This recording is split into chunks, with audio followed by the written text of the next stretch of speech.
Hello students. Today we will start a new chapter of 11th business study, which is forms of business organization. In this video we will start this chapter. If you have not subscribed the channel, subscribe it and press the bell icon for notification of new videos. Like and share it also. Learning objective means in this chapter what we will study.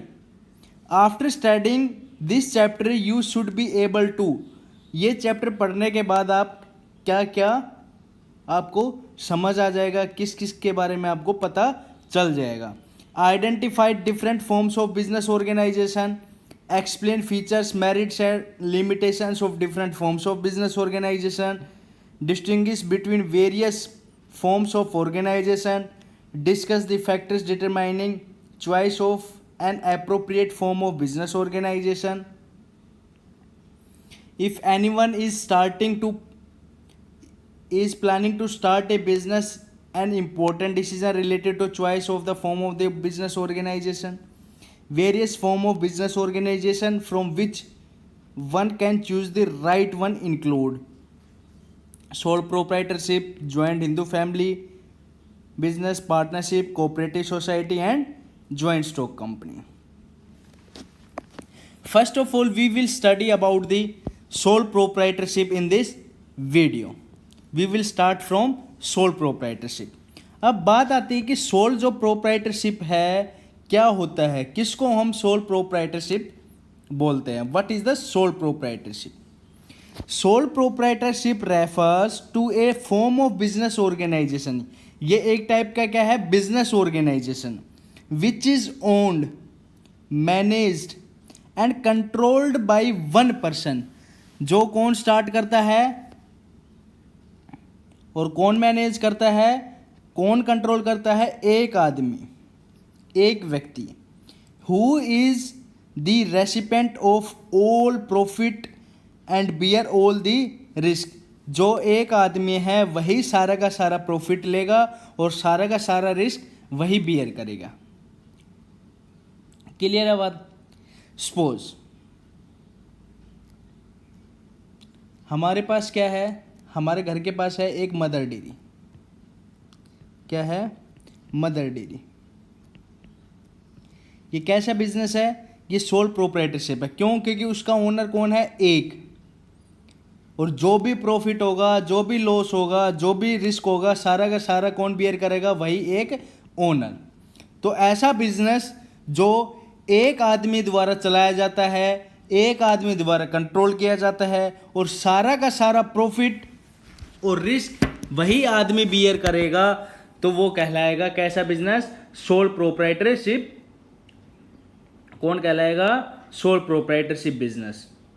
Clear है बात? अब बात आती है कि ये तो होगी डेफिनेशन किसकी? सोल प्रोप्राइटरशिप की.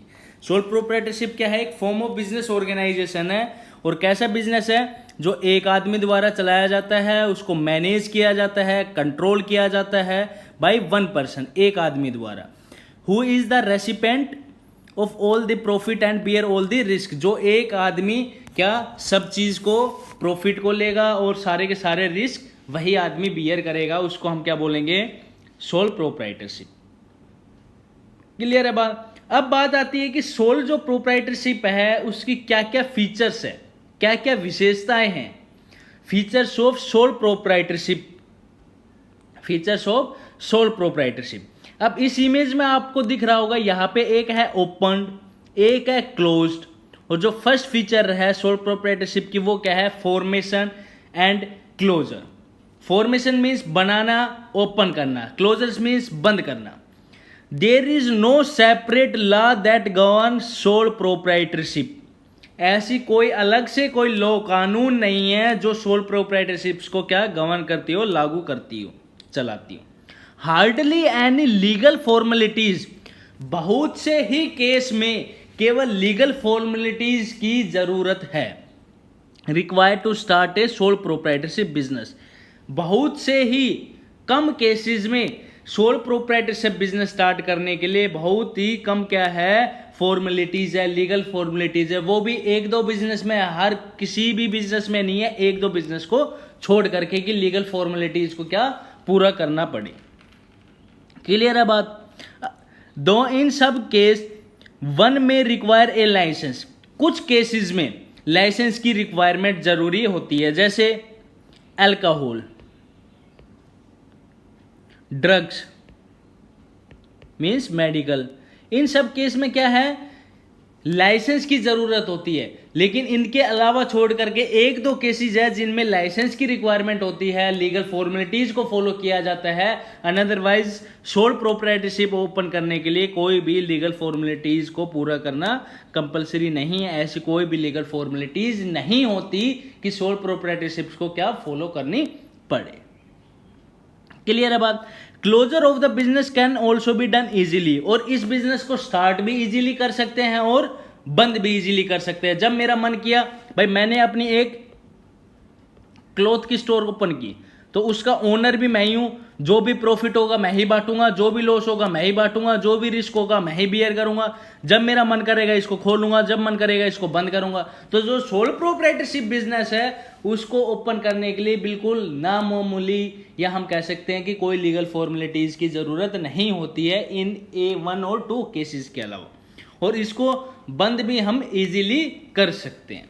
क्लियर है बात? अब नेक्स्ट आता है भी, हमने देखा कि मैंने एक क्या स्टोर ओपन किए, क्लॉथ स्टोर, उसका ओनर कौन हूं मैं, मिस्टर एक्स। क्लियर है बात? अब बात आती कि liability, sole proprietorship have unlimited liability. जो एक्स है, जो सोल प्रोप्राइटर है, उसकी अनलिमिटेड लायबिलिटी है। क्यों? क्योंकि भाई जो भी प्रॉफिट होगा सारा का सारा बियर वही करेगा, जो भी लॉस होगा सारा का सारा बियर उसको करना पड़ेगा। तो एक ही आदमी है तो सारी की सारी सब कुछ उसी को बियर करना पड़ेगा, तो उसकी लायबिलिटीज भी कैसी है, unlimited liabilities. This implies that the owner is own personally responsible for payment of debts in case the assets of the business are not sufficient to meet all the debts। अगर business कभी नुकसान में चला जाता है और जो business के पास एसेट्स है उनसे भी उनकी पेमेंट नहीं हो पाती है, तब उसको अपनी पर्सनल प्रॉपर्टीज को भी बेचना पड़ सकता है उन डेब्ट्स को क्या पेमेंट करने में, लेने वालों को पेमेंट करने में अपनी एसेट्स को भी बेचना पड़ सकता है। इसलिए बोला है जो सोल प्रोप्राइटरशिप बिजनेस है, जो सोल प्रोप्राइटर है, जो ओनर है, उसकी लायबिलिटी कैसी रहती है, unlimited. As such the owners personal property such as his her personal car और other assets could be sold for repaying the debts. जो उधार मांगने आए थे, जिससे हमने उधार लिया था, वो पैसा मांगेंगे तो जो भी हमारे पास बिजनेस में एसेट्स है अगर वो भी कम पड़ गई तो हमारी जो घर पे जो भी हमारी पर्सनल प्रॉपर्टी है, कार हुई, घर हुआ, खेत हुआ, एनीथिंग, वो सारी की सारी यूज की जाएगी उनकी पेमेंट करने में। क्लियर है बात? अब बात आती है कि एक आदमी है भाई, सोल का मतलब एक आदमी, sole risk bearer and profit recipient. अब पता है, हमने पहले ही पढ़ लिया डेफिनेशन, क्या सोल प्रोप्राइटरशिप जो बिजनेस है उसमें जो ओनर होता है वो कौन होता है, एक। क्लियर है बात? अब बात आती है कि जो भी प्रॉफिट होगा सारा का सारा तो वो लेगा, बट जो भी रिस्क होगा वो भी सभी का सभी उसी को बियर करना पड़ेगा। अब ये थोड़ी है कि प्रॉफिट मैं लूं और रिस्क और कोई भी बियर करे। तो this the risk of the business is borne by sole owner. जो एक ओनर है पूरा का पूरा रिस्क बिजनेस का उसी को बियर करना पड़ेगा। However if the business is successful, अगर बिजनेस बहुत अच्छा चल रहा है, भाई अच्छा चल रहा है तो क्या होगा, प्रॉफिट आएगा। भाई प्रॉफिट आएगा तो सारा का सारा जो प्रॉफिट आएगा बिजनेस का वो खुद का होगा, किसी के साथ कोई बांटने की जरूरत नहीं है। क्यों? क्योंकि ये बिजनेस हमने ओपन किया है, हम कौन है, ओनर, अकेले ने ओपन किया है। तो जो भी प्रॉफिट बिजनेस में आएगा सारा का सारा मैं ही लूंगा और मैं अपनी लाइफ इजी से इंजॉय करूंगा। तो only 1 person enjoy all the benefit. जो भी प्रॉफिट होगा, जो भी बिजनेस सक्सेसफुल हुआ, उससे जो भी प्रॉफिट इनकम वगैरह जो भी आएगी सबका सब का बेनिफिट मैं ही लूंगा। He receives all the business profit which become a direct reward भाई अब एक आदमी है, एक आदमी बिजनेस चला रहा है, उसके बदले में जो भी उसको प्रॉफिट मिल रहा है वो सारा का सारा उसी को मिल रहा है। तो ये कैसा रिवार्ड है? Direct reward for his risk bearing. अगर वो रिस्क लेने के लिए तैयार ही नहीं होता, अगर वो रिस्क लेके दुकान ही नहीं खोलता, तो प्रॉफिट आता ही नहीं। तो उसने रिस्क लिया और उसके बदले उसको क्या मिला? प्रॉफिट। क्लियर है बात? अब नेक्स्ट जो कैरेक्टरिस्टिक आती है वो होती है कंट्रोल। भाई ये बिल्कुल खुश है, क्यों? क्योंकि अपनी मर्जी का मालिक है। इस पिक्चर में आपको दिखाई दे रहा है कि ये पर्सन इज वेरी हैप्पी। क्यों?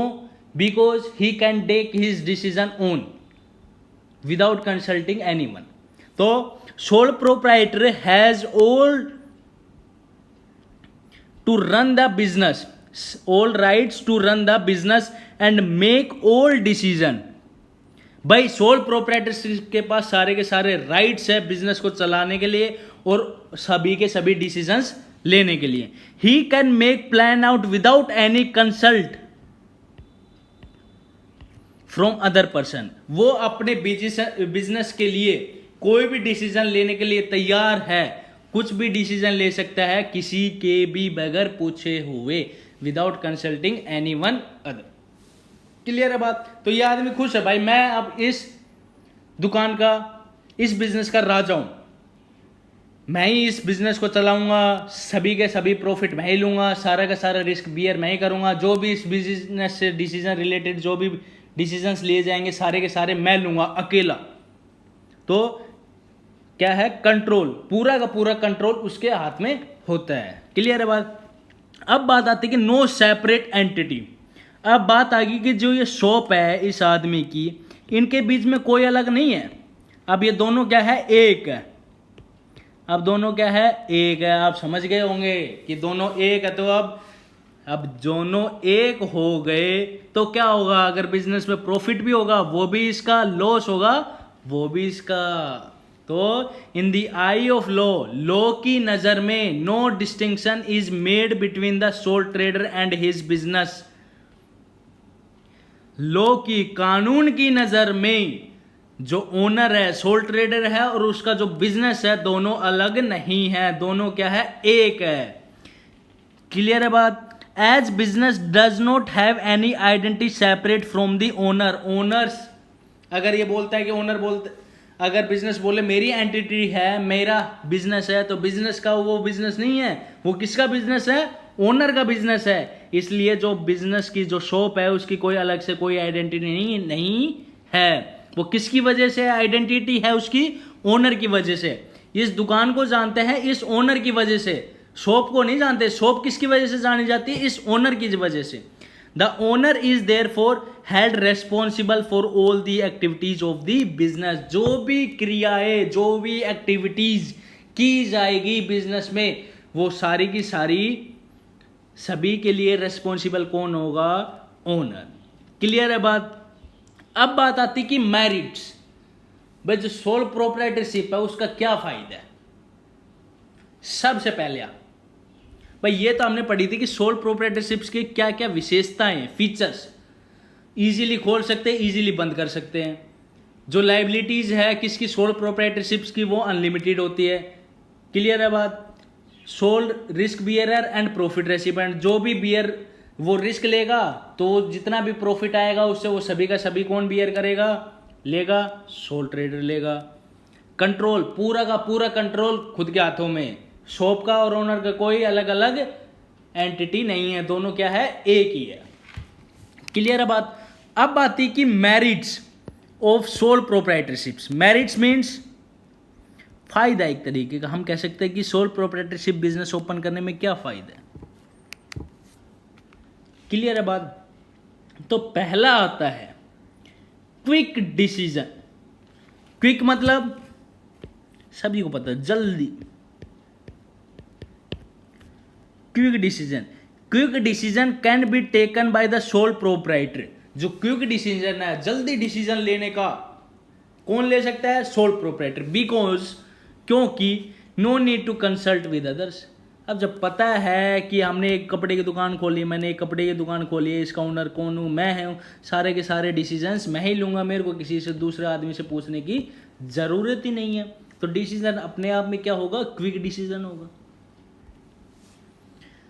कॉन्फिडेंशियली ऑफ इंफॉर्मेशन, भाई कोई भी इंफॉर्मेशन है बिजनेस की लीक नहीं होगी। भाई क्यों नहीं होगी, क्योंकि हमें पता है बिजनेस किसका है, एक आदमी का।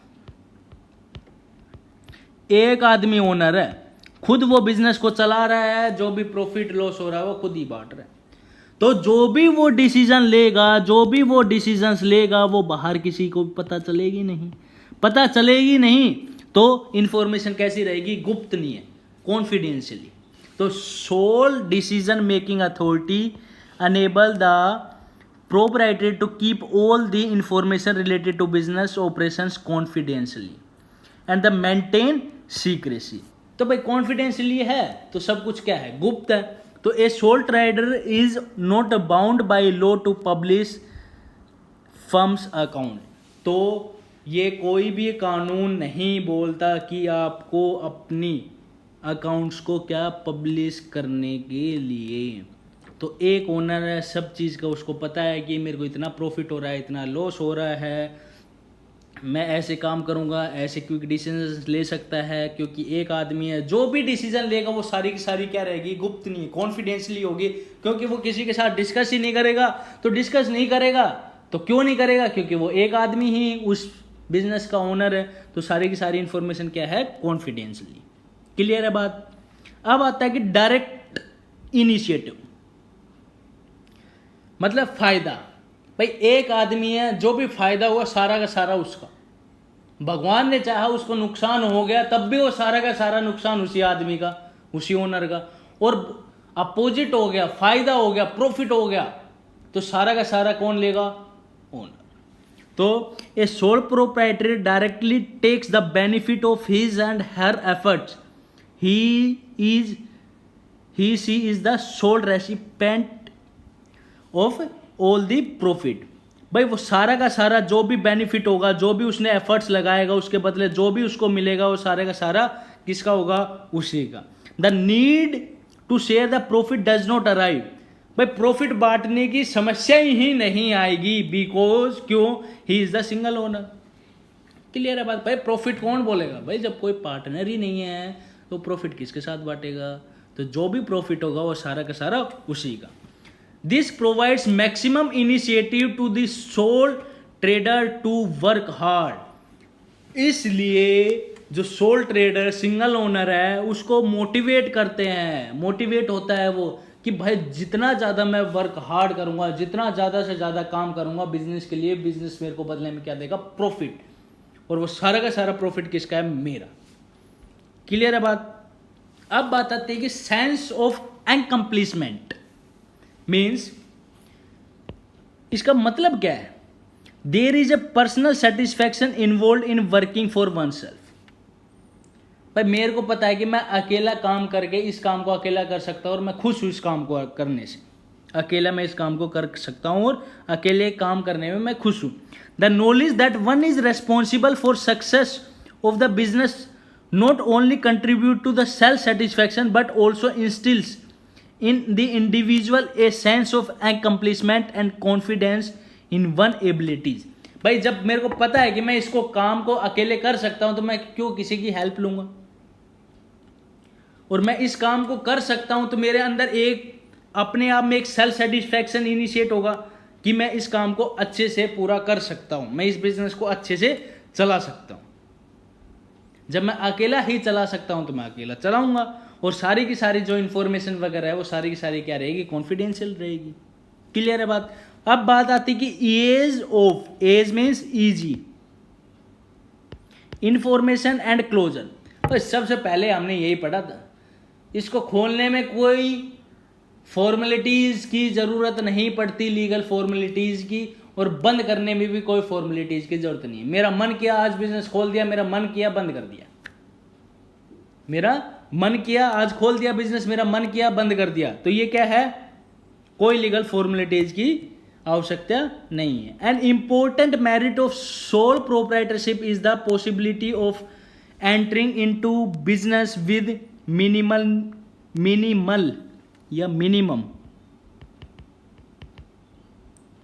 Legal formalities. एक दो बिजनेस में ही क्या मिनिमम लीगल फॉर्मेलिटीज की ज़रूरत होती है, वरना कोई भी लीगल फॉर्मेलिटीज की इतनी आवश्यकता नहीं है। There is no separate law, इसके लिए अलग से कोई कानून नहीं है।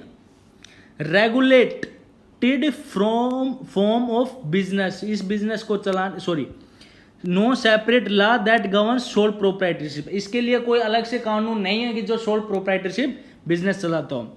As sole proprietorship is the least regulated form of business organisation, तो ये क्या है, least regulated form of business है। It is easy to start and close the business as per the wish of the owner, ये निर्भर करता है owner की इच्छा पे। अगर ओनर चाहेगा तो बिजनेस चलेगा। ओनर ने बोला भाई दुकान बंद, तो दुकान बंद। दुकान बोलेगा खोल, तो दुकान क्या होगी, ओपन हो गई। तो जब मन करेगा वो तब खोल सकता है, जब मन करेगा वो बंद कर सकता है। क्लियर है बात। अब आती है लिमिटेशन। पर लिमिटेशन क्या है इसकी, भाई फायदा भी है तो कुछ ना कुछ थोड़ा बहुत नुकसान भी है। हर सिक्के के दो पहलू होते हैं, हेड और टेल, तो फायदा और नुकसान। क्या क्या लिमिटेशंस है। लिमिटेड रिसोर्सेज, भाई एक आदमी वो कितना पैसा लगा सकता है, जितना उसके पास होगा उतना ही लगा सकता है। तो क्या है, लिमिटेड रिसोर्सेज। तो resources of a sole proprietor are limited to his her personal saving and the borrowing from others, बस जितना उसके पास पर्सनल सेविंग है उतना ही वो लगा सकता है और थोड़ा बहुत बाहर से उधार लेकर के। Bank and other lending institutes में hesitate to extend a long term loan to a sole proprietor. भैया वो बोले कि मेरे को 10 करोड़ का लोन चाहिए, तो बैंक भी एक तरीके के क्या होगा, हेजिटेट होगा कि उसको लोन देने में।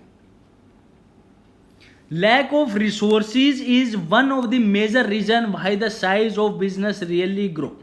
इसलिए इसका एक मेन कारण है कि जो सोल प्रोप्राइटरशिप बिजनेस है वो ज्यादा बड़ा ग्रो नहीं करता, जर्नली रिमेन्स स्मॉल, और वो जर्नली क्या रहता है, छोटा ही रहता है। क्लियर है बात। अगली आती है limited life of a business concern. Limited life है। The sole proprietorship business is owned and control by one person. Clear है बात। So the death, insanity, imprisonment, physical bankruptcy, इसको काट देना, बैंक्रप्सी और a proprietor affects the business and can leads its to closure. भाई एक owner है, accident हो गया, उसको जेल हो गई, उसकी डेथ हो गई, बैंकरप्ट हो गया, दिवालिया निकल गया उसका, तो उससे क्या होगा, बिजनेस बंद होने के कगार पे आ जाएगा। उससे क्या होगा, बंद होने के कगार पे आ जाएगा, can lead its to closure. अगली आती है अनलिमिटेड लायबिलिटी। अब भाई जब उसने सारी की सारी सेविंग्स लगा दी, सारी की सारी पर्सनल सेविंग लगा दी, उसके बाद बिजनेस ओपन किया और उसके बाद भी अगर उसको नुकसान हो गया तो नुकसान को पूरा करने के लिए उसकी पर्सनल प्रॉपर्टीज का भी यूज किया जा सकता है। तो a major disadvantage of sole proprietorship is that the owner has unlimited liability. उसकी क्या अनलिमिटेड लायबिलिटी है। If the business fails the creditor can recover their due not merely from the business assets but also from the personal assets of the proprietor। क्या कि अगर उसको कभी business fail हो गया तो उसको पैसा देने के लिए उसकी बैंक बिजनेस की एसेट्स, तो एसेट्स पर्सनल प्रॉपर्टीज को भी यूज किया जा सकता है पेमेंट्स करने में। अगला आता है लिमिटेड मैनेजरियल एबिलिटी। इसका मतलब क्या है, भाई एक ओनर है तो वो हर चीज में तो परफेक्ट हो नहीं सकता, तो किसी भी चीज में एक चीज में ही परफेक्ट हो सकता है। ऑलराउंडर तो वो जल्दी से हो नहीं सकता। अगर वो ऑलराउंडर नहीं होगा तो कोई ना कोई डिसीजन गलत लेगा, डिसीजन गलत लेगा तो वो किस पे इफेक्ट करेगा, बिजनेस पे इफेक्ट करेगा। तो क्या बोला है, the owner has to assume that the responsibility of varied managerial task such as purchasing, selling, financing etcetera. जो भी मैनेजरियल टास्क जो किए जाते हैं, सामान को खरीदना, बेचना, फाइनेंसिंग, ये सारे की सारी रेस्पॉन्सिबिलिटी किस पे रहती है? उस ओनर पे। It is the rare to find an individual, ये बहुत ही कम होता है एक individual who excel in all the areas, जो सारे के सारे एरियाज में क्या हो? परफेक्ट हो। Thus the decision making may not be balanced in all the cases, इसलिए जो भी वो डिसीजन लेगा हर सिचुएशन में वो डिसीजन सही नहीं हो सकता। Also due to limited resources, sole proprietor may not be able to employ and retain talented and ambiguous employees। Clear है बात? तो उसके पास रिसोर्सेज लिमिटेड है, वो अपने एम्प्लॉयज़ को, अब ये उसमें से जब उसके पास एम्प्लॉयज़ काम करना है तो वो ये नहीं पहचान सकता कि कौन अच्छा एम्प्लॉय है, कौन टैलेंटेड है, कौन एम्बिगियस एम्प्लॉयज़ है, कौन सही से काम करेगा। तो इसका मतलब कि एक ओनर है वो सारे के सारे काम नहीं कर सकता। अगर वो नहीं कर सकता तो वो बिजनेस को कहीं ना कहीं क्या करेगा? इफेक्ट करेगा। क्लियर है बात? Thank you. If you like the video, please like it, share it and subscribe the channel for new videos. Thank you and have a nice day.